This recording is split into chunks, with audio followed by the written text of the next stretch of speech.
recorder is on.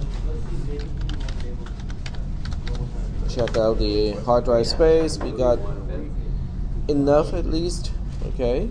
How do you know where you're available? It's right here. We look at the /home mount, and it has 8.9 gigabytes available, so that should be good for a while. A little bit. How much does one of these videos take up? 1.8, 1.9 gigabytes. Wow. Yeah, so, but we have enough. Okay, so let's go ahead and get started. We're going to have a, I wouldn't say very busy morning, but I think it will be enough to kind of keep us occupied. So last time I used a subroutine, not subroutine, but I used a pseudocode to find the maximum of 2 variables as an example of how to do the conversion. So what we'll do today is we're going to use string compare. Let's do it. Yeah. So first of all, how many people do not know what is string compare? Nobody? Okay. All right. So, so we'll go for the documentation on string compare first. So in any type of, or almost every type of Linux installation, if you say man string compare, strcmp, and press the enter key, it will tell you what it is. Okay. And string compare itself is really an awful function to use because it is not length delimited. Even though it is only comparing, it is still not a good idea not to be length delimited. But it's not quite as bad as string copy, where really bad things can happen if one string does not have an actual null terminator where it's supposed to be. But we'll just go ahead and implement string compare as opposed to string and compare, which is length delimited. All right, so we'll take a look at the description real fast, especially the return value in this case. So string compare compares the two strings S1 and S2. So S1 is a pointer to a char, S2 is a pointer to a char. It returns an integer less than, equal to, or greater than 0 if S1 is found, respectively, to be less than, to match, or to be greater than S2. Okay, so that's the basic definition of string compare. And then the return value is really just repeating that. Okay, it's just saying it returns an integer less than, equal to, or greater than 0 if S1 is found, respectively, to be less than, to match, or greater than S2. The word match is basically saying equal to. Okay, that's just equal to. All right, so do we have a general idea of what string compare does and the return value of string compare? Yes. Yes. Okay, any specific questions about string compare? Nope. Okay, so the first thing we do is not to start with assembly code because that would not be, that would, just in short, that would be suicidal. Okay, so what we do is we start with something that is familiar to us, okay, which is in C. So once again, C and C++ is the prerequisite of this class, so I do expect people to be able to understand this code, okay? To write it in the first place, maybe not, but to understand, yes, okay? So, unfortunately, I am not using my usual account, so I'm going to use a private window to sign in, because otherwise it will mess around with my, where is it? Okay, it has to put the private window somewhere else. Because otherwise the cookies will intermingle and then I won't be able to do some other stuff. So,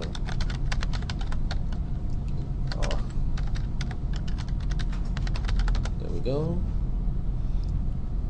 So I'm going to use this window to edit the content because I can't edit in the other as the other user. So we go to 310 shared and processor, and you guys can read the document as I type. So that's really kind of a cool feature of Google Documents.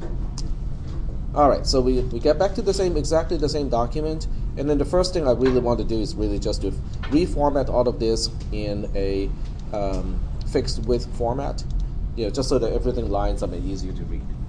All right, so this is one way to do string compare, which is actually one of the easiest way to do it.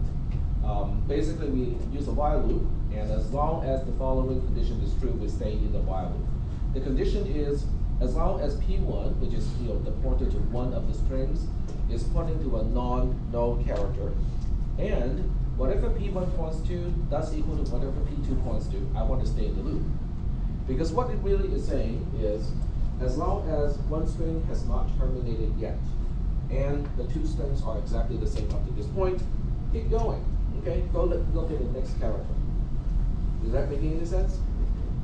Because I want to keep going until one of two conditions is true. I want to terminate only if the two strings start to differ, or they terminate.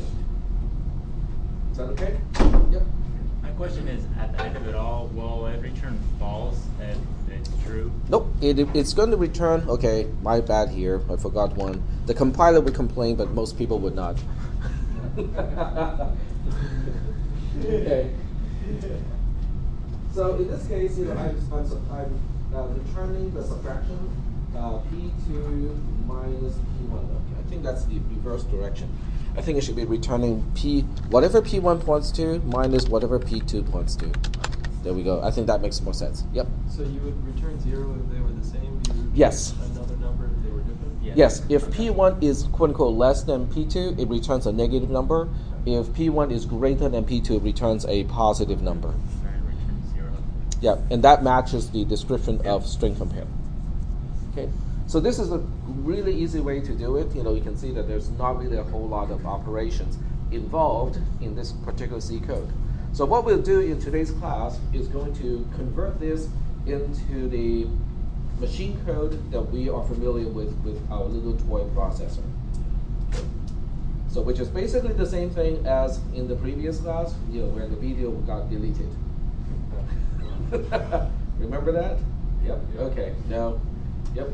Kind of a side question, but if the strings are the exact same, doesn't it just get to the end and then keep going, or does it like?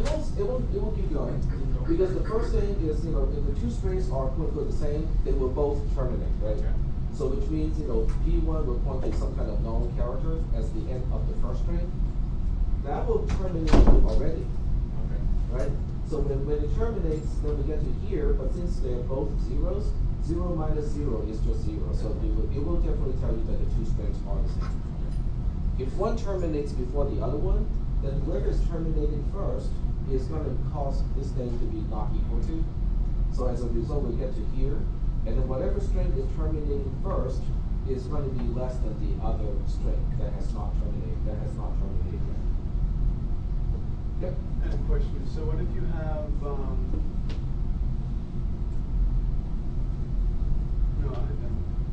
Okay. All right. So for those of you who want to kind of mentally make sure this code does work, you can kind of go through trace it through, using different scenarios just to make sure that you understand why this code is going to work. Okay. But our focus today is to convert this into assembly code. So let's go ahead and just make some assumptions here, because I haven't really talked about subroutines and how to pass parameters and stuff like that. And frankly, with our little toy processor, it will be extremely tedious to use the conventional way of passing parameters on stack and stuff like that. So we can only I'm going to simplify it to make these assumptions. So P1 is already in register B, P2 is in register C, and then the return value is going to be in register A. Okay? Yep. Question? I think I did have a question. Let's say you have two strings. One is apple, one is carry. Obviously, when you get to the while loop, it'll be star P1. Well, obviously, it'll be valid, so it'll go. And then star P1 equals to star P2. That would Is be false. So it would go out, and then we would return star P1 minus P2. If first one's apple, the second one's carry, would that be a difference of 2 between A and C? Yes. So wouldn't it return? It would return -2. -2. Yeah, because the ASCII code of A minus the ASCII code of C is -2. But I thought that string compare gave you 1, 0, or -1 depending It on. never said 1. It didn't say 1 or negative. It just said that It's just a negative number. Yep. So that's the tricky part. Yeah, because it never said whether it's 1 or -1. It just said positive or negative or 0. Yep. So this actually fits the requirement of every aspect of string compare. Okay. So let's go ahead and do this, based on these assumptions, which definitely make it a lot simpler. So what I'll do is I'm just going to copy and paste, just basically the essence of this particular code, and just paste it over here. And then also what I'll do is I'm going to comment out each line, just so that I can indicate, okay, this is what we do in C, and then we'll do it in assembly in some other way. The first thing I do is not to convert this into assembly language right away, because that's actually pretty hard. So the first thing I do is what I would call flattening the code. In other words, get rid of all the structures. Okay, while is a structured control, it's a control structure, and I don't like it. Okay, I want to convert this into a conditional statement followed immediately by a go-to statement, and then some label going somewhere else. Okay, so the first thing to do is to say, okay, let's change this. Okay, change this to something if, and then go to a label. Okay, we'll go to a label. We'll call that. Okay, since we have been using the G, label for go to labels, I'm going to use the same thing here. Okay, so go to G1, and G1 is just going to be here. Okay, and we also have to remember to negate the condition itself, because instead of looking for the condition to stay in the loop, we are now looking for a reason to get out of the loop. Yep. Wouldn't that last colon after go to G1? Oh, that should be a semicolon. Yep, because there we go. Because we are not defining G1 as a label, we are just using it to jump there. Okay, very good. So this will take care of exiting the loop, but then the other problem is at the end of this thing here, we also have to remember to go back to the beginning of the entire loop. So we'll call it G0, and G0 should be located here.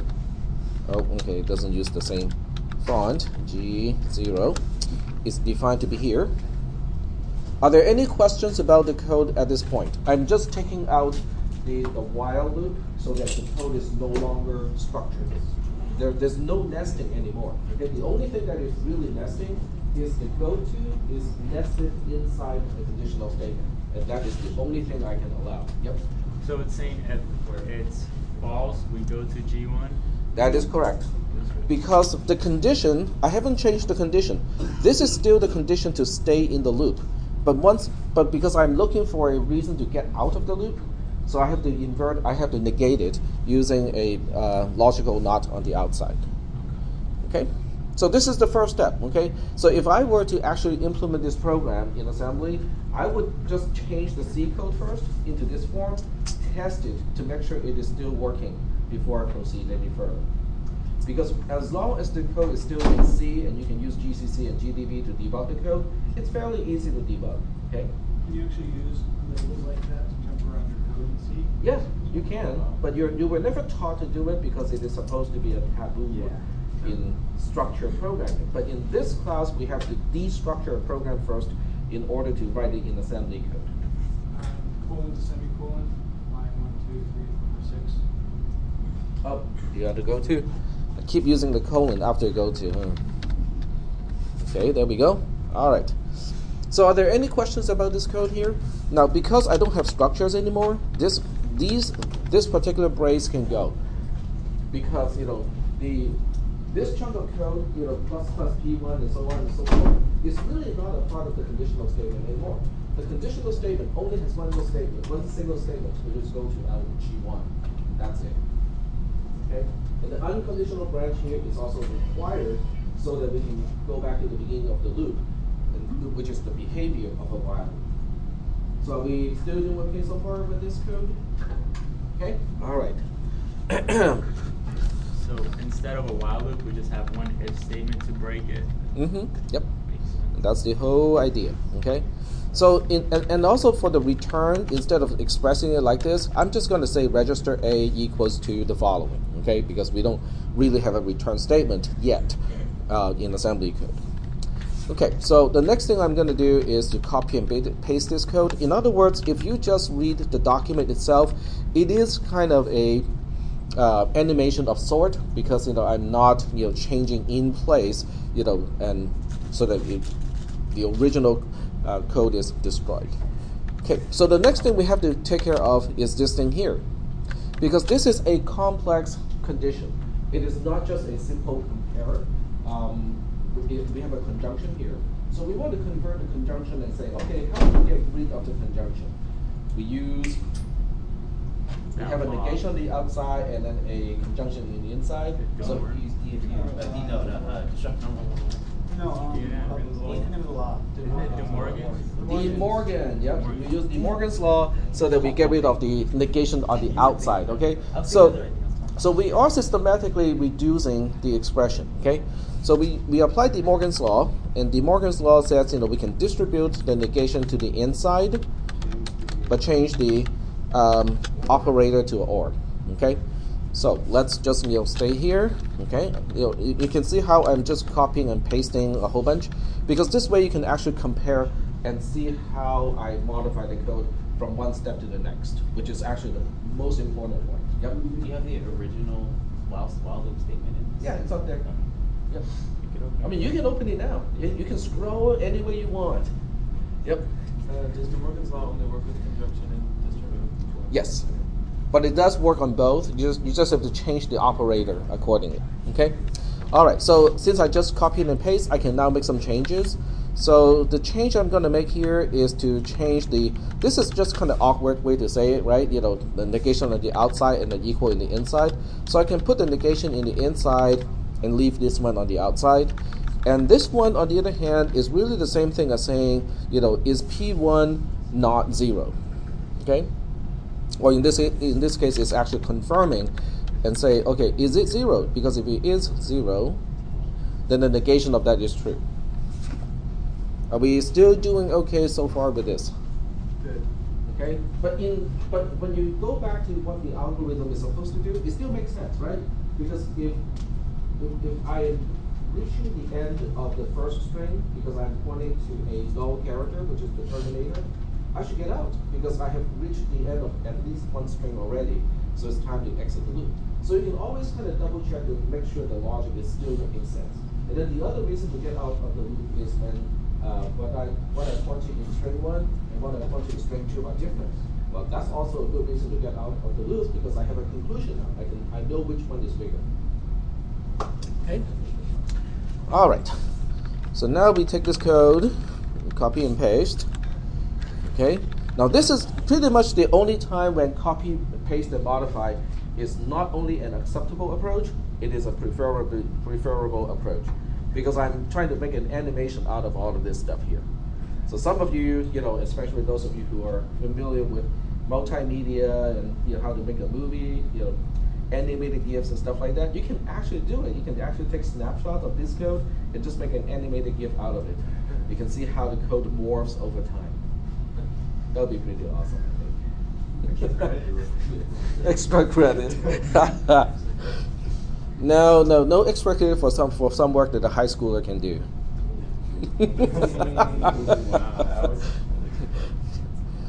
I mean, seriously, yes, a high schooler can do this too.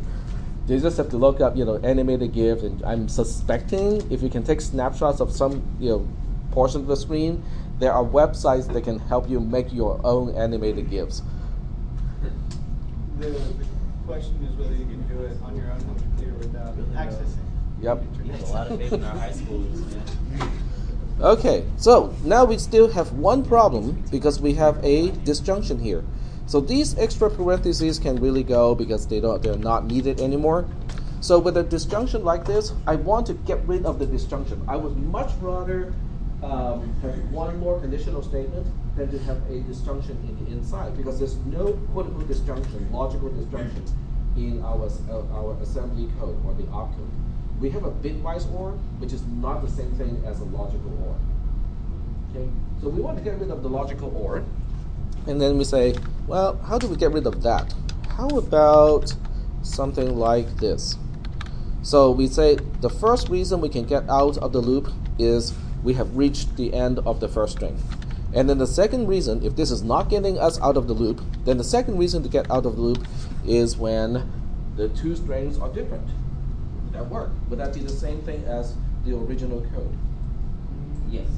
It will be the same, That would be okay? the same. It will be exactly the First same one's logic. true, then you go Oh, to I see, one, I the second see. one's true, so Yeah. that's the third one. Yep. So Go is ahead. that like an embedded if statement in C? It's not embedded. This if ends with this semicolon, and that if ends with that semicolon. If it doesn't go anywhere, it checks the other one. Yep. Mm-hmm. So if either or of these are true. It's or, Exactly. It's just a regular So or. if either or are true, you've got a G1, regardless. So it is the same thing. If at least one of these two is true, you go to G. That makes sense. Yep. All right. Are we good so far? Now the only reason I kept the indentation here is to indicate that this code is going to go inside the loop. But we don't really have a loop anymore. There's no structure to this code anymore other than the go-to is a part of the conditional statement. Nothing else has nesting anymore. Which is good because in assembly language programming, there's no real nesting. The language itself, the opcode, do not have any type of nesting.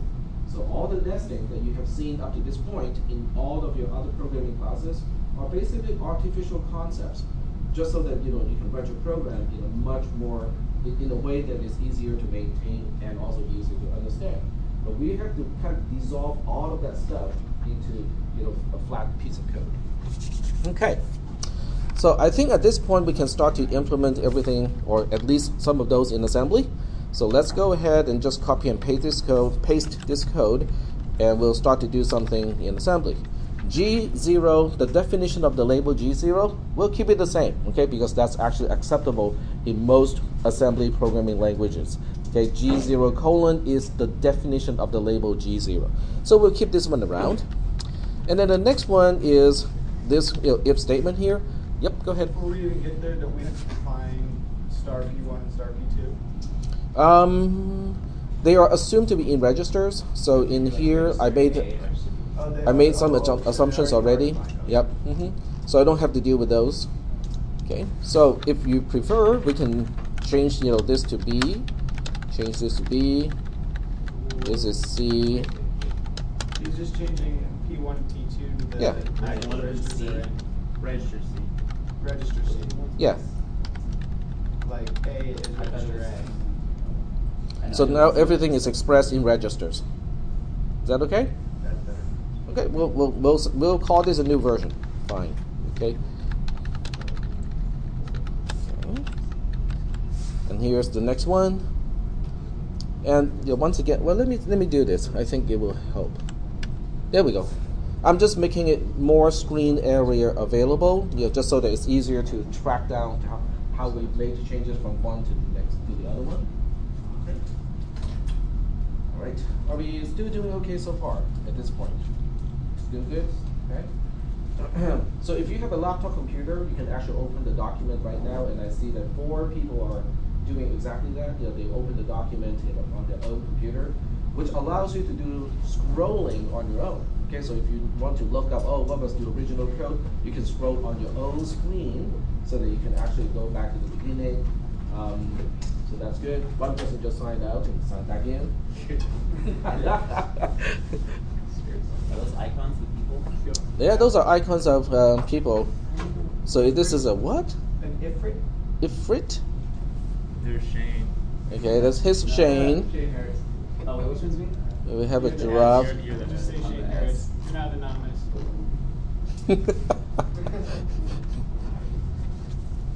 All right, so next we'll go ahead and do some really useful stuff here, because we want to actually convert these into something that we can actually do. All right, so this is where things get a little bit kind of complicated, because we only got 4 registers to play with, and so we have to kind of cycle through the registers in a very careful way so that we don't accidentally clobber registers that we cannot get rid of, we cannot clobber. We can always swap out the registers into memory, okay, but we can only do so much because you need a register in order to swap out another register into memory. So we have to be really careful about how we use the registers. But I think we got enough to do to get this done. So what I'll do is I'm commenting out individual statements as I implement that particular statement. In this case, the first thing we need to do is to get 0 into a register and get whatever B points to into another register so that we can do the compare. Okay, and we don't want to clobber register B or register C because we need those later on. So we only have register A and register D to play with, which is enough. Okay, it's not the easiest, but it's enough. So the first thing we do is to say, okay, we'll just have register A store a 0. We'll have register D to store whatever register DB is pointing to.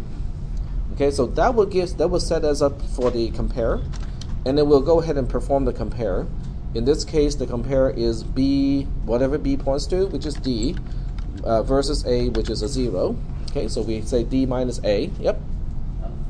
It might be just because I'm like imagining the current process that you created, but how do you get the 0 into A exactly? Like, It's the LDI instruction. It's the one that just load, increments the okay, just PC. loading the value. Okay. Right. So this one is really saying, that. Okay. Okay, but it is supposed to be a 0. So I'm gonna comment here and say this is actually 0. So whatever byte is right after the opcode is a 0, and that is the thing that we're putting into register A. Okay. All right. All right. So after the compare, we can now finally go use the conditional branch to do something about it. Unfortunately, we can only do a conditional branch when, well, actually we do a conditional branch when we have z equals to 1, which is perfect. Okay, this is a perfect opportunity to do that. So we say PC. There's one more thing. We have to say A equals to whatever destination we need to go to. In this case, it is G1. Okay. And we basically use the same approach here, but this time it is the label G1 that is going to be put into register A, so that we can actually do the conditional branch. The conditional branch is saying PC equals A if and only if Z equals 1. Otherwise, we just continue execution. Is that okay so far? Yeah. Okay. So does anyone want me to kind of slow down and talk about it, or do you guys just need a little bit of time to absorb it? So as long as start B, which is D, is 0, 0 minus A, which is 0, will be 0, therefore the 0 flag will be on. Yep. Yeah, as long as it's 0 flag is 1. Then we do the branch. But if the Z flag is not a 0, then we continue with whatever is next to it. Yep. Yeah, I'm a little confused about how the A equals star PC plus plus. How does that? You're setting whatever value in the memory place that B is pointing to, whatever value is there, you're gonna put that value inside of register D. So that way when you compare, when you subtract whatever value is inside of A with whatever value is inside of D, and the answer equals 0, then you get a 1 for Z. If the answer is not 0, then you get a 0 for Z. So when you look at this, you kind of have to group these, very small chunks of instruction into like logical units, and to get back to the document that actually contains everything that we have worked up to this point. In other words, what instructions is doing what. It is the processor.txt file. So we are using this particular thing to load a particular number into a register, into a register A in this particular case. And then the conditional branch is this particular one, which is using, which basically means we are setting the program counter to be the same as one of the registers, but only if and only if, Z equals 1 in this case. Okay, so let's switch back to the other document. What if you wanted to load, like, let's say a 5 into register A? How would you do that? It will be the same thing. It's just like this instruction, except you specify the bit pattern of 5 right after the opcode. So you put the command to do A equals PC plus plus, and in the next RAM spot you'd have whatever value you want to store. Oh, gotcha. Okay. Yep. Okay. Is that cool? All right. Okay, so now we can implement the other one, which is actually a little bit lengthier. Okay, this is the longer one. Okay, this one is a little bit longer because we have to get the two things into register A and register D first, and then we do the compare, just like before. Now, if you want to save time, we already know that one of the registers has whatever B points to, which is register D, so we can keep that one. Okay, so D is already on the left-hand side of the inequality, so we just need to work with the right-hand side of the inequality in this case. Okay, so I'm assuming D is still unchanged. Okay, so D is still keeping whatever B points to. Yep. Question. Yep. You see where we have D minus A? Yeah. Is that to find out what the Z flag is? Yes, that's only to set all the flags without changing the registers at all. All right, that answers So it's not d equals d minus a, which is subtraction. This is just compare, which is just go through the whole motion of subtraction, but do not store the result of the subtraction, so that we are only setting the flags. Doing it like this makes way more sense than the first time we implemented like a register minus register but not storing the result. Yep. Because before it just felt rude. Yep. That's the way to describe it. That's okay. That's why we are doing this, right? Okay, so the other thing we need to do now is to make sure that A contains whatever C points to. So now we can actually compare the two. Okay. Since we're only looking for inequality, it really doesn't matter how we do the subtraction. But typically, when you have a comparison like this, you are subtracting the second one from the first one. So we'll do exactly the same thing, which is D minus A again. Now, depending on how much you want to optimize the code, you can actually store this result. I'm not going to do that because I don't want to do things that is not straightforward as it is needed. So I'm just going to do the compare. Okay, so now we have a problem because we still set up A to be wherever we want to go to, which is G1 here, okay? But we have a problem. The problem is we don't have a way to do a conditional branch, but only if z equals to 0, because in this case we are looking for not equal to. Okay, so the question is, how do we deal with this? Okay, it's not, we don't have something to do this. Well, you can always jump around it and then have an unconditional branch. You're jumping around a unconditional branch, which in effect is going to do the conditional branch. Yep. Go ahead. Don't you just need to test the zero flag again? No, because the zero flag would be. We can do that. We can do a PC equals. But you can test for c equals 0. Yeah, because we only in the processor that we designed, that I designed. Well, the it's flag only only comes out, but that's it. When it's 1, you get the flag, and when it's not 1, you don't If get the flag at all. z You is get not nothing. 1, then we continue execution. So we only get this choice. Okay, the only thing you can control is which register you are using to control where you're branching to. But you cannot control, whether you're checking for whether z is 1 or z is 0 to trigger the jump. Okay, so the trigger for the jump is always when z equals 1. Okay, the only thing you can control is which register you're using to control where you're branching to. Okay, so we have a quote unquote little bit of a problem here, but it's not really that big of a problem because when you look at the original code, when this condition happens, it simply means that we should jump around the other goto so that we can actually do the operation. The actual operation is down here. So what we do is we now define a new label. We call this G2. Okay, the G2 is a new label, and then we just do the conditional branch to G2. This is actually the actual instruction is this, but the RAM location right after that opcode is G2. Is that making sense so far? So we're still testing if z flag is 1? Yep, because that's the only thing we can do with that processor. So how do we go about that? Okay. How does this happen? So now we have How does this continue? Yep, exactly. So we have a little bit of a problem here is, what if z equals to 0? Well, if z equals to 0, we'll continue here as well. So that means we need an unconditional branch here. To do an unconditional branch to G1, right? This is what we do. We just say that PC equals A anyway. Okay, so let's stop for a moment. Okay, and see what we're doing here. So it doesn't hurt if you add some comments in your own code. Okay, so if you make a copy of this document and make your own comment, that may be helpful. But I'm putting mine here. So this is basically saying, if star B does equal to star C, go to label G2, right? Which makes sense because when the two strings are still the same, I want to increment the pointers and go back to the beginning and do everything again. That makes sense. Okay. That's how you got it. But what if they're not the same? So sometimes in my own code I would do this. If I ever get to this point, it means star B does not equal to star C.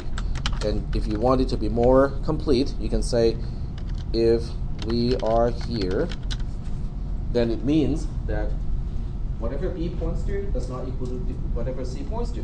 Because if they were the same, we would have gone to G2 already. Yep.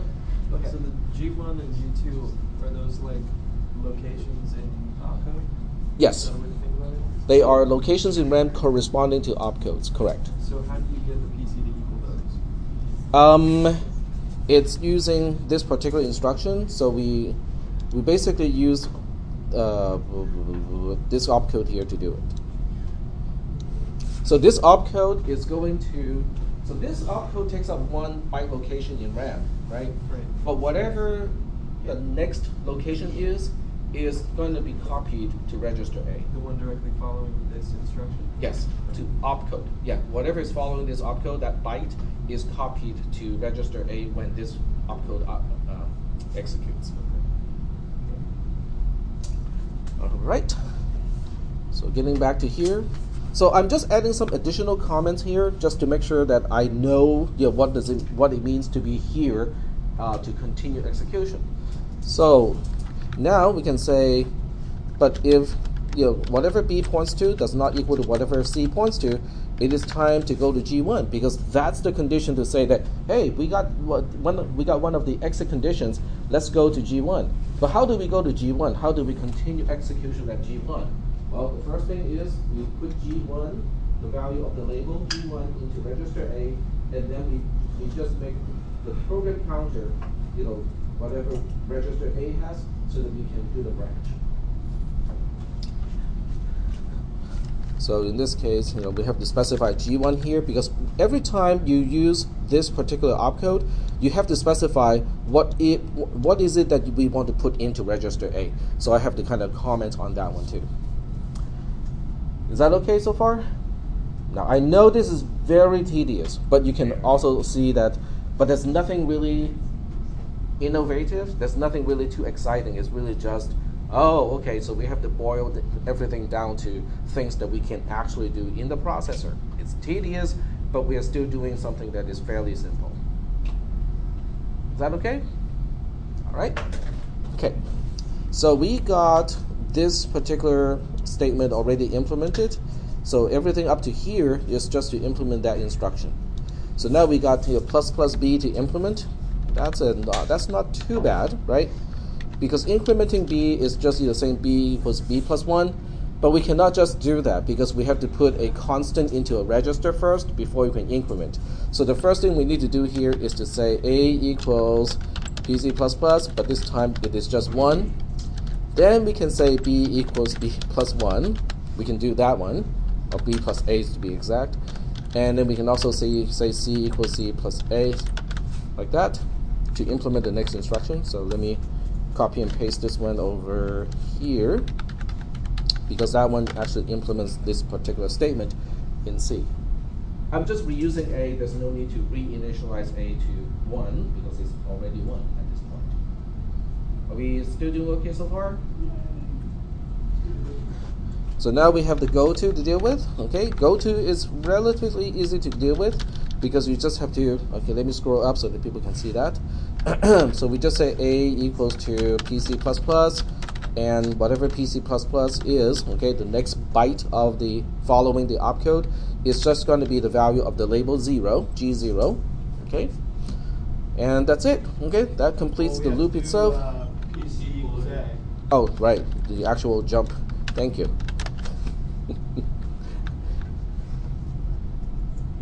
Is that okay? All right. So now G1 is fine on its own because most assembly programming languages allow you to define labels using this particular syntax. So this is our last line to implement in assembly. Yep, go ahead. No. Okay. So with this one, we can just first do something like this. We can say A equals to star B. Okay. And then we can say D. Register D. Would it be always easier to say register D equals those and then A? What? Like have the value of pointer B equal. Oh, never mind. I see what you mean. Okay. Yeah, So you're we moving it over and then you're going to do the math. Then we do the math. C equals. Do we have to Yeah. pay this?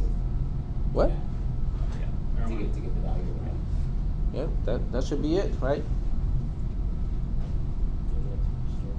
Yeah. Yep.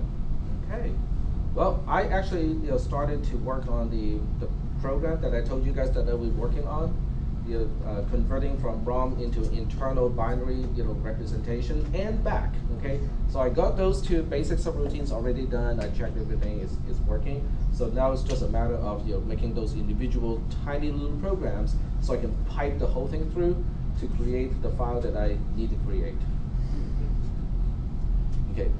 This is a slight digression, so I just want to kind of show you guys what I was planning to do with, okay, I guess I can't get back to my thing here unless I do that. Okay. So I just want to kind of talk about Linux commands a little bit here. So what I'm doing is I'm making little programs, okay? So I'm making a little program. So let's say I have a program called noop, and what noop is going to do is you can redirect a simple or an empty ROM file to it, and then capture the output into a noop.rom file. So the only difference between the file that you use to redirect into noop and the file that it is outputting out of this program, which is noop.rom, is the addition of the noop instruction. It will keep everything else the same.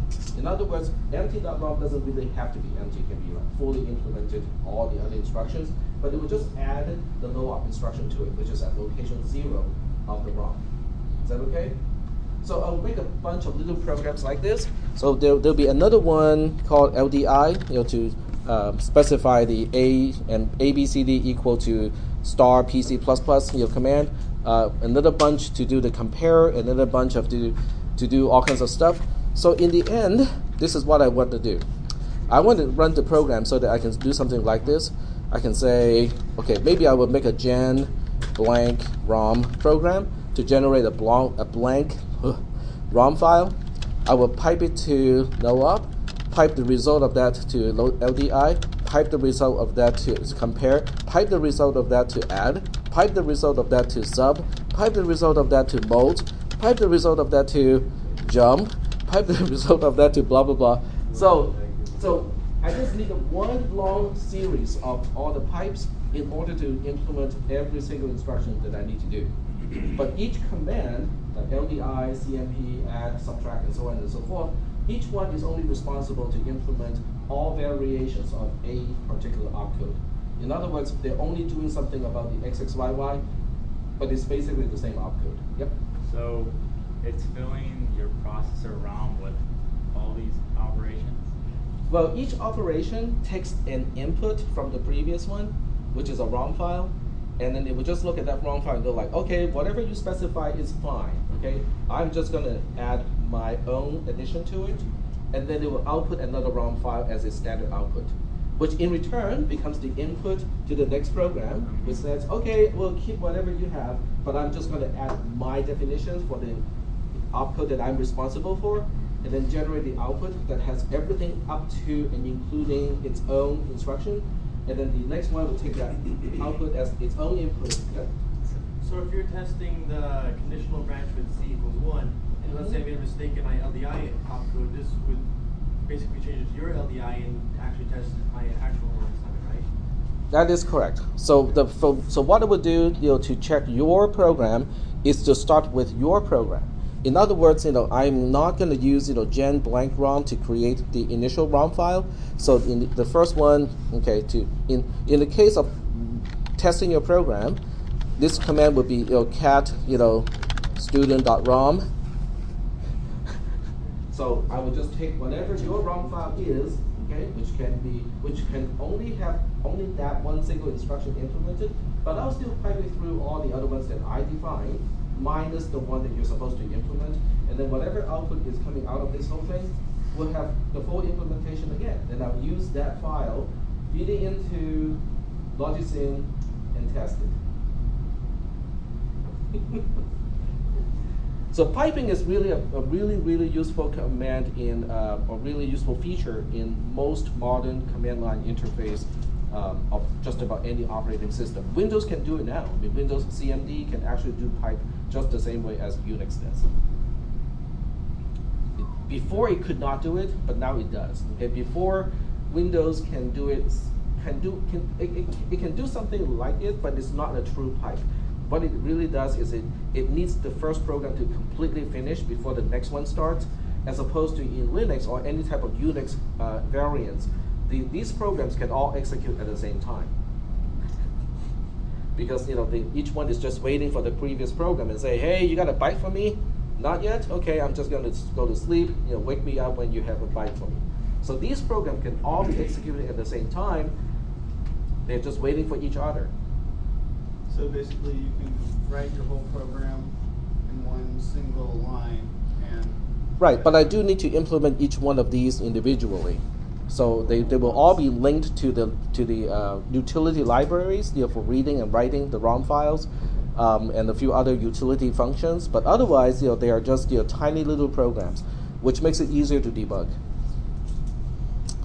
So did you write a program? You're pretty much creating your own assembly. Sorry, go ahead. Did you write a program to do this, or is it just? I have to write all the little programs, the no-op, LDIs. Those are my programs. You actually wrote those? Not yet. They're like little can we help? bitty, like several steps. Like, Seriously, that'd be Okay. that'd be fun lab project. Where would you start? Okay. To What? write where would you even start to write something like that? I'm sorry. We just do it. How hard can it be? Oh, yeah. We're writing it for our processor. You just make it plain. Well, okay, writing one can be useful. I would not imagine that you guys have the time to write all of them because that's just a lot of chore. But if you want to pick up one, I would just pick up LDI, which is a fairly easy one because you only got XX, which means you only got 4 variants, right? The add instruction has 16 variants, which is a little bit more of a beast to do. Yep. What's the cat function, just so I know? The cat function is very interesting. In Linux, the cat command doesn't really do much. If you do a man cat, man cat, it basically is just concatenation and print it on the standard output. Specify the things that you want to put together as look at it as string cat, okay? String concatenation. It's just concatenating files instead of strings in this case, and send everything to standard output. That's all it's going to do. So it's just going to take the contents of your processor Yes. .rom. Yes. Feed that into, okay, then how do the other programs use that data? Because of the pipe. The pipe lets them have access to it, but does the program itself know where everything is in there? Is that how it's going to Yeah, work? so I wrote the code to parse a .rom file and Okay. recreate the actual binary content in an array of 4,096 locations. I see. I get exactly Okay. the same. So then you can actually access with your little programs each Did you individual. see what Yes. you did? Yep. No, it's in our language that we're Okay. All right, so getting back to this program. So now what we have here is quote unquote the assembly code, okay? But not using mnemonics. Personally, if you ask me, I don't really like mnemonics, because one, the words do not necessarily always convey what it's really doing, and two, this I think is a lot more representative. You can actually read this and understand what it's doing, okay? But this is assembly code, okay? It is in a form where it is not the actual opcode because they're not expressed in binary bit patterns, okay? And then the second thing is, oh, where's G1? Where's G0? Where's G2? I haven't done the counting yet. So the next step is to convert each one of these into the actual opcode and then do the counting, okay? So I can see some, turning of heads right here and be like, oh no, we don't want to do that. Yep. Can you just run the text this time? 'Cause last time you did. Say that one more time. Okay, Shane, please. Okay, go ahead. Can you write them in hex this time? Because last time you didn't. Yeah, we can do it in hexadecimal. It's just that when you do it in hexadecimal, you still have to think in binary first. Then you're converting every 4 bits into a hexadecimal digit. But we can certainly do that. Okay. Are we still good? All right. So let's go ahead and do it. Okay. So I'm not gonna overwrite this stuff here. So I will just do it step by step. Start from here and copy. This time, when I paste, it's probably best to paste it into a spreadsheet because a spreadsheet automatically has columns and rows and stuff like that, and it can also add up stuff automatically. So that can potentially save me a lot of time. So I will try to do it in a spreadsheet and see how well I can paste into a spreadsheet. Okay. So let's give it a try.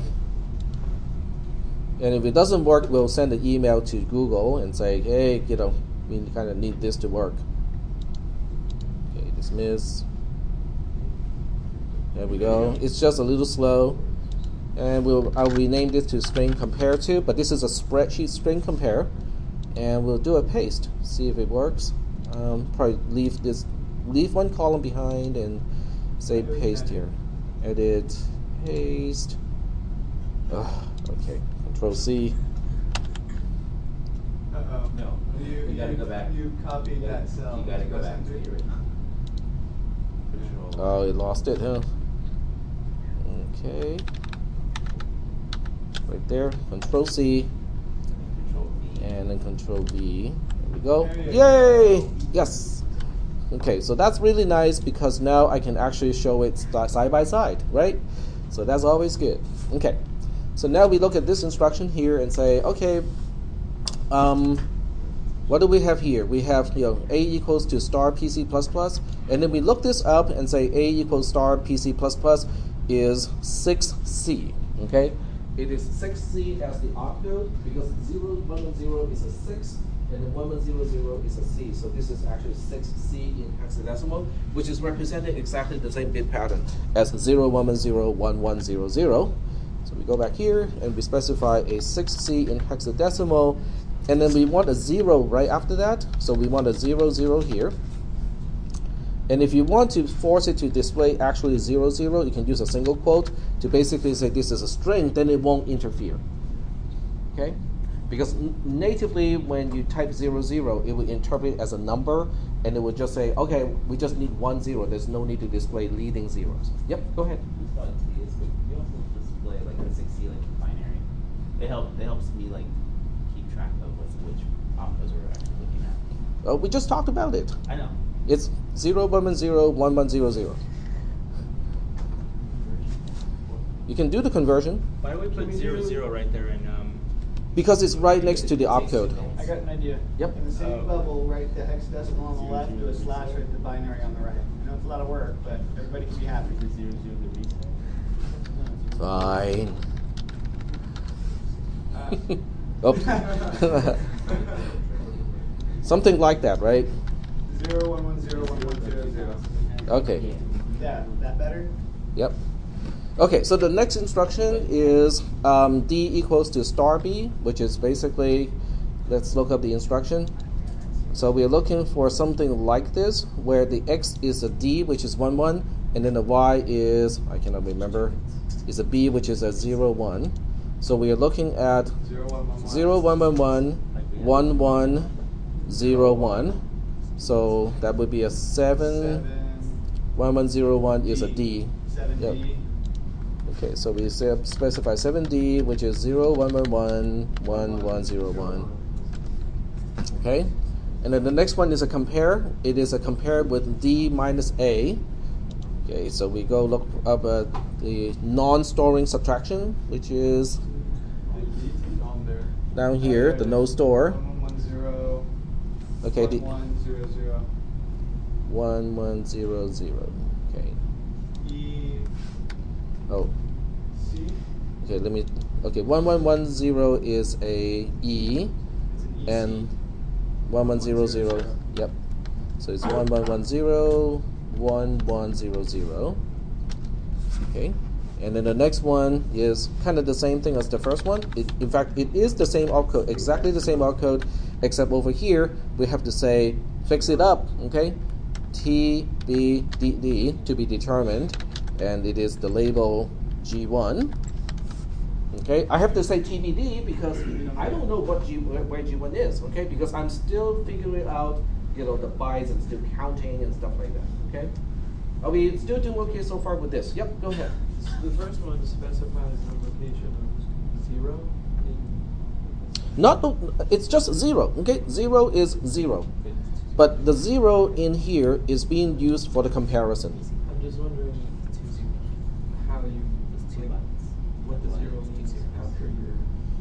You mean this one? Yeah. It simply means What does that say? it means the byte, the actual byte after the 6C is 00 in RAM. Like, That's, this is 00 in hexadecimal, so all you have to do is do a slash 0000000. But I think he's asking, where is it going in the program, right? yeah, like what is It's- that telling The you? next The next take next over. RAM location is 000. Because the program counter is usually pointing to the instruction itself. So when you see A equals star PC++, it means whatever is next to the opcode is what I want to copy into register A. So in your ROM, it's the one following. It's in RAM. Oh, it's in RAM. This is in RAM. So in RAM, the first byte in RAM in this particular program is 6C in hexadecimal, Right. and then the byte right after that is a 00. And that's what it loads into. So it would skip one essentially. Like But it's not Yeah. skipping Not per skipping se increments. It's you're putting 0 into register A in this case. Location 01. Yes, Mm, the we're opcode gra- 6C yes. says We're grabbing whatever is after location the 01. store.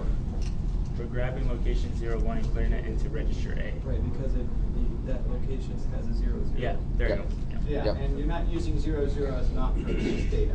So we're stepping through RAM right now, and the Yes. second part we go to is 0. Yep. Or has a 0. in Yep. it. So The next so one has this 70 in it. yeah. So in order to do this, I need 2 bytes, because the first byte is the actual opcode that tells the processor what to do. But what I told the processor what to do is, go to the next byte and copy that to register A. Okay. All right. So now we are down to PC equals A, but if and only if the Z flag is a 1. So that's the one that you guys had to implement, if I remember correctly. So it's a B, and it's based on register A, so it's a B3. Yep. So B3, which is 10110011. There we go. So Yep. if we put these numbers, these hexadecimal numbers into RAM right now, Mm-hmm. It'll do this. It would do this? Well, I don't know what you have to have the full ROM. Yeah, we you have to have that. you have to have all the instructions implemented. Yeah. But yes, if we have all the instructions implemented, this program should work. And that's what So you're we writing could convert a in- C that's what he's program writing to pipe it into through this the MIL. processor. Yes. So we are literally so cool. going through the entire process. Okay. Very cool. So the first thing was we started up with the C program, Mhm. right? And then we boiled it down to the critical assembly code, which is basically what you see on column B. So the column B is our equivalent of assembly code, because Now- it is still symbolic, it is not in binary, and we have the use of labels, which is equivalent to what assembly language really is. So now we're converting it to Our machine code. Yes, so converting it into machine code is the job of the assembler. Okay, Mhm. so we are actually going through the compiler phase. Okay, the output of the compiler is the assembly code, which is column B. But going from column B to column C is the job of, column C and E is the job of the assembler.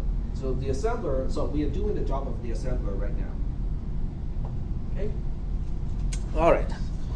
So we skip this because it's just a line of command, and then this one is the same thing as the other one, which is going to be a 7 to begin with, and it's not going to be a D because this time we have A is 0, 0, It'll be E now, right?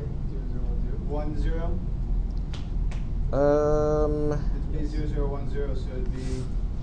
okay. So the B is okay. Whatever is on the right hand side, specifying the address is the first part we need to specify. Is the most significant bits. It'd be a 2. So we have a 10 0 0, so that will make it an 8. B is on the left, is the 1, 1. Star B is the 0, 1. Therefore, A is on the left, which is a 0, 0. And star C is a 1, 0, so it'd be 0, 0, 1, 0. If you look at the opcode on line 4, Oh yeah, you were correct. we've got it flipped Gotcha. on line 9.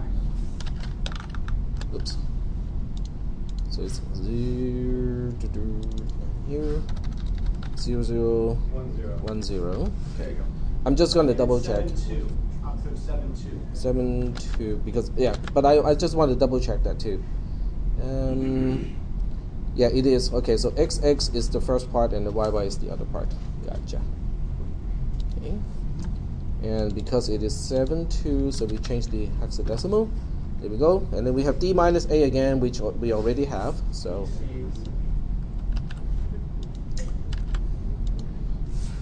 and in case anyone is wondering, the assembler can do this a whole lot faster than I can, without mistakes too. But you can see why those tools are useful, because without the assembler or the compiler as a tool, then you will have to do this to every single program that you write. You write the program, translate it, and translate it again just to Yep. Yep.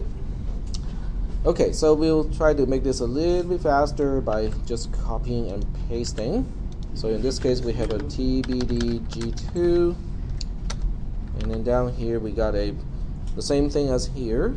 Okay, copy and paste, and then down here we got the same thing as this. Okay, except we have a TBA, TBD, G1. G1. Okay. PC equals A is a new one we haven't done yet. Well, not today. PC equals X, it's right there. It's the jump PC equals X is a B, B, A is 0, B1. 0. So it's a B1. Okay. 0, 1, 1, 0, whoops, 1, 0, 1, 1, 0, 0, 0, 1. And then we have the definition of G2. So technically speaking, because we are defining the labels along the way, so at this point I really know what G2 is supposed to be, because the assembler actually keeps track of the locations all the time. So we can, at this point, we can actually go back and fix up all the TBD, all the to be determined, and then in the future we already know the definition of G2.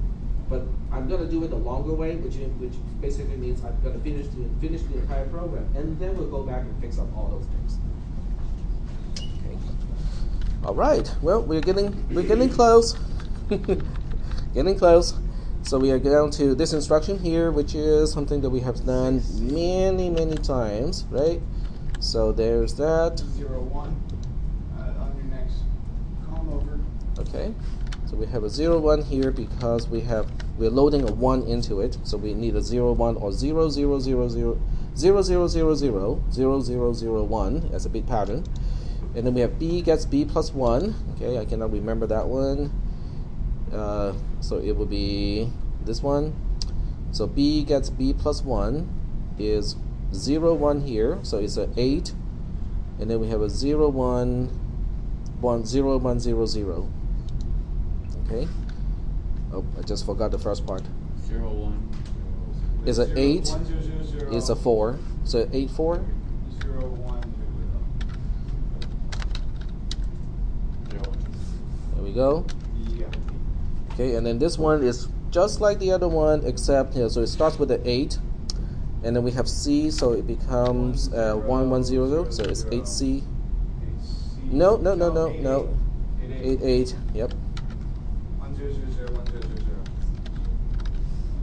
It's easier to work with the binary first and then go back to hexadecimal. Okay, and then we have the same thing, which is this pattern. Okay, and well, this is not exactly TBD because by this time we already know what G0 is, but I'm just going to use a G0 here, TBD. PC equals A, we have that already. Right, and then we define G1 over here. Okay, we're almost there. We just need a few additional things. So it's a 7, 2 in this case. Okay, so this one is going to be a 7, 0, 1, 1, 1, and then we specify 0, 0, 0, 1 as the combination of registers. So that means we have a 7, 1. That's this one, and then this one is 0, 1, 1, 1. And then we have 1, 1, 1, 0, which means it's a 7E. And then we have A gets A minus D.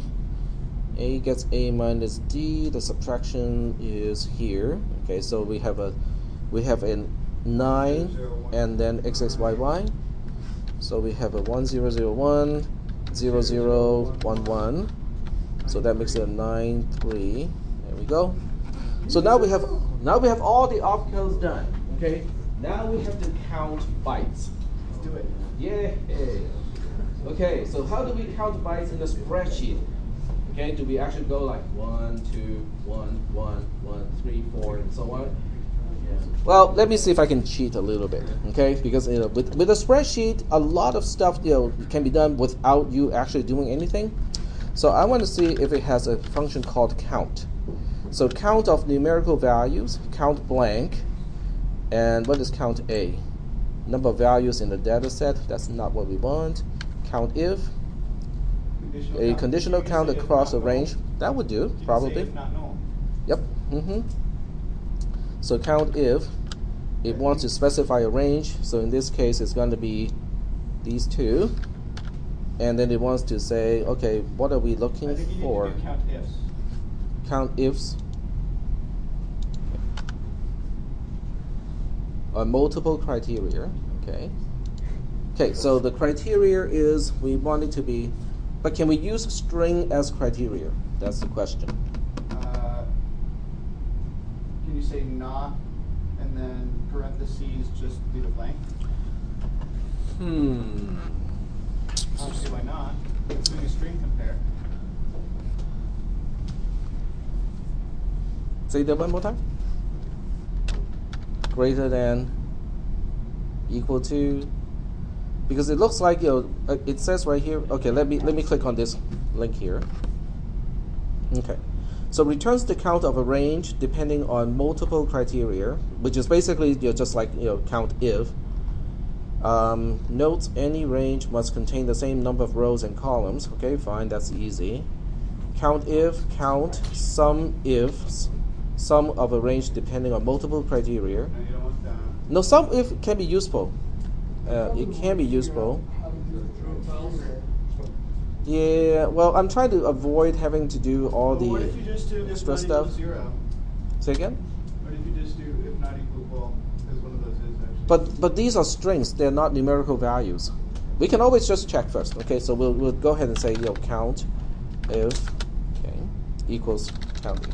Can you use like true and false flag? If it's something in the cell, it will be like true. That's what he's doing. He wants to do that, but the zeros aren't really zeros. Yeah, so that's not zero. considered to be greater than 0 because it has no numerical value. Why don't you just like put the number If we- 0 and then just do like DEC to bin and then Okay. 2 spaces. Okay, I have ways to get around this one, but it would use up some extra columns. Okay, so this is how I'm going to use some extra columns to do it like this. Okay, so I can say this is if this equals to blank, then it is a 0, otherwise it's a 1. Let's see if that works. Nope, I think it's double quotes. Yeah, it's double quotes. And it is still not working. It's still saying it is. Well, it is. I don't know. No, because the first part of the 0, you've got the numbers backwards. No, that was correct. What? It was correct. But you should have the 1 and then the 0. Oh, right. Okay, gotcha. So maybe it was working in the first place. Well, So- weren't you checking that? Equals blank, blank, 1, 0. Yay! Okay, so we got that. So once we have this, the rest is actually pretty easy. So we say, what is if D1 is blank? Actually, we want the other way around. We do want the other way around because if it's blank, we don't want to count it. If it is not blank, we do want to count it. That's true. So it was 0. Ah. Okay. This is why I'm not good at league. All the mechanics. My kids keep saying, "Dad, your mechanics is bad." Alrighty, now it's Okay. Now we just go like, woo, like that. And now you can do a sum on those. Yep. Then we do a sum, and we'll do it on this side because the actual address location is on this side. So we'll call this the first one 0, and then we'll call the next one to be the previous one plus the length of the row of the number of bytes it's taking up. And now we can just do this. Woo-hoo. Yeah. Hey. I like it when when I can do shortcuts like that. Okay. Now I keep saying there's no shortcut in life, but there are tools in life. Tools are not shortcuts because tools actually get it done legitimately. It's not really a shortcut. No, there's no fine line or gray line between the two. Okay, there's shortcuts that doesn't work in long term, and there are tools which will work in long term, in the long run. This is a tool. Okay.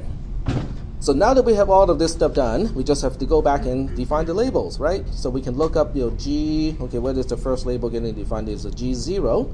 So G0 is just location 0. So now we go back and fix this up to it be just a 0. Or if you guys prefer hexadecimal, we just call it 00. And what else do we have to fix up? G1s, okay, so we look up the definition of G1 is down here, is 22, or 22 in hexadecimal. It's actually it's actually 22. So if you want to convert it into hexadecimal, it is a 16 in hexadecimal, because 22 is 16 plus 6. So that's why it's a 16. Okay, so is this one? It's a 16, and then we just have to find G2. It is 15 in decimal, which means over here it is going to be a 0F. Now we have the entire program. So now we can literally run this in our Logisim and see. Once we implement all the instructions, yes. And then the last one is going to be a halt instruction. Remember the halt instruction that we talked about the other day? It is technically it's wherever you have your 0, 0 in ROM that you want to use as your halt instruction. Yep. 16, It's a subjective command. Well, yeah, but it is usually best to put a halt here, just so that the program stops executing at that point. Yep, go ahead. So how would you load your characters into your arrays? Oh. Like where would they go? You mean into the RAM locations? Yeah. Well, You've already had it done. so the way you do it, because okay, the way I did it here is not really friendly to that, because I use a slash to put in the binary representation as per Shane's request. Right. Yes, that's getting recorded. If you wish, you can bleep it out. It is good, it's helpful, but I think after a while we should not need to do that anymore. Okay, we can either use just all binary or all hexadecimal. But at this point, it's good to look at both. Okay, but if I were to just use 6C, 00 and stuff like that, I can export just those two columns into a file. Now it might be in a C, comma separated value format or whatnot, but it's still a text file that I can process. Then I can just get rid of all the commas, insert additional stuff, just massage it to the form that the RAM file can take in. Then I have a .ram file I can feed into the processor, and I don't have to do much by hand.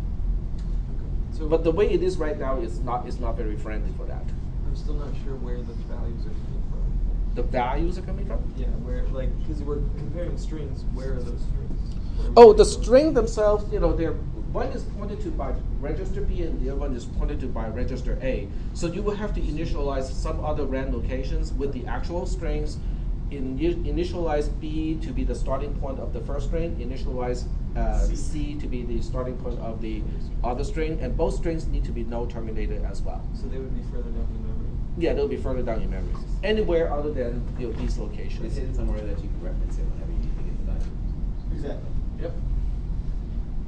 But I'm just working on the actual code here, where it's kind of like a subroutine where you really don't know how the caller knows what to what to compare. So once you start this program, register B and C should both point to a specific location. Yep. They should already have values that are your starts. Right, that's the assumption.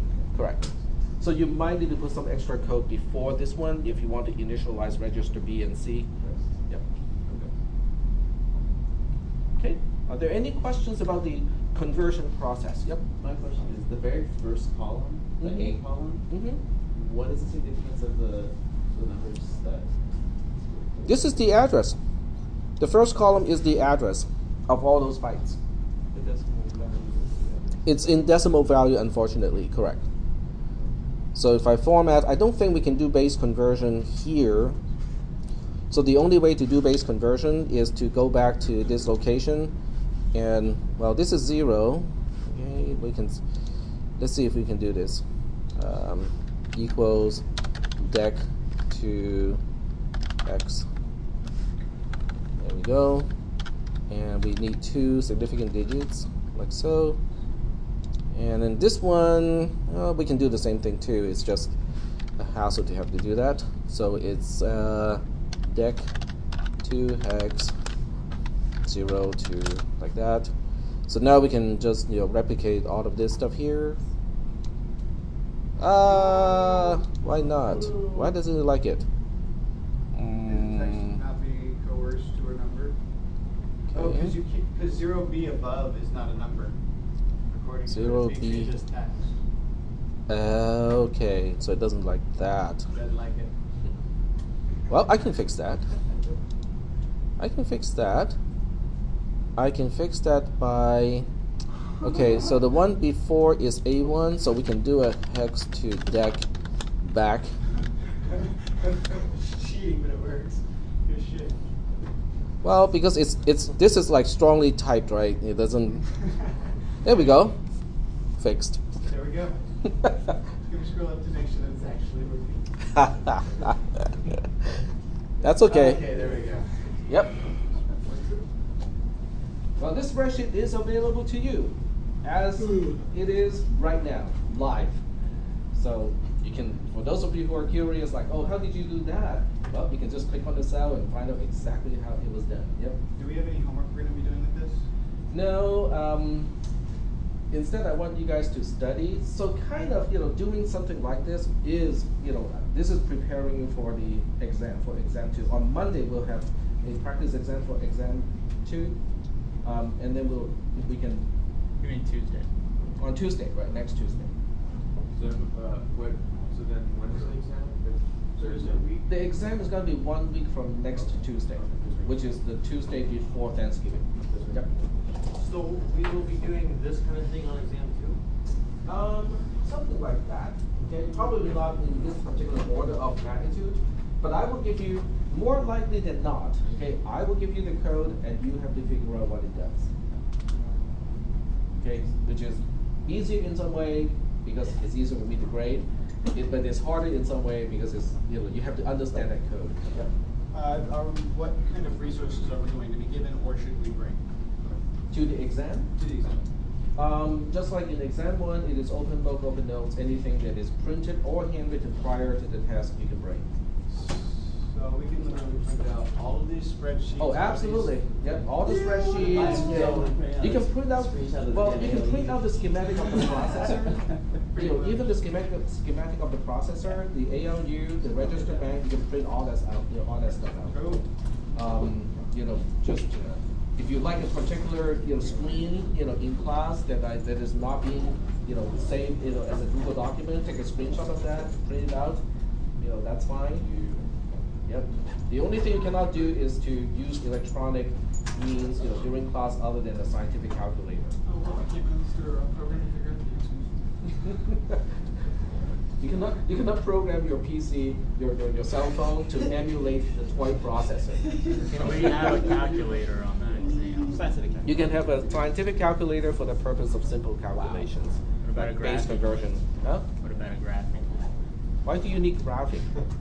You can program it. If you could program a graph calculator.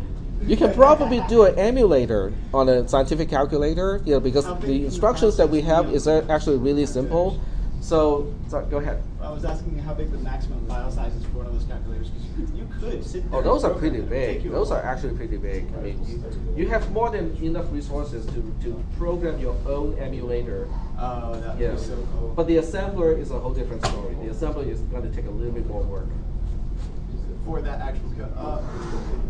The assembler itself is already built into those. No, but you have to assemble to this kind of code. Oh, I see. That's the difficult part. Yeah. You're not assembling to 60,000 code. You're assembling to this kind of code. Okay. So for the lab portion, because we don't have any actual outstanding homework assignment, for the lab portion, okay, if you guys want, we can have another example like this, just so that we have a little bit more exercise of doing stuff like that. Okay. So that's, if you guys agree, that's what we're doing in the lab. Cool. Okay. All right. We should work on some of his little programs he was talking about implementing. To see if we can implement one or two. So the programs are just basically what we were doing for the homework. Last They're exactly what we're doing. Yeah, it's just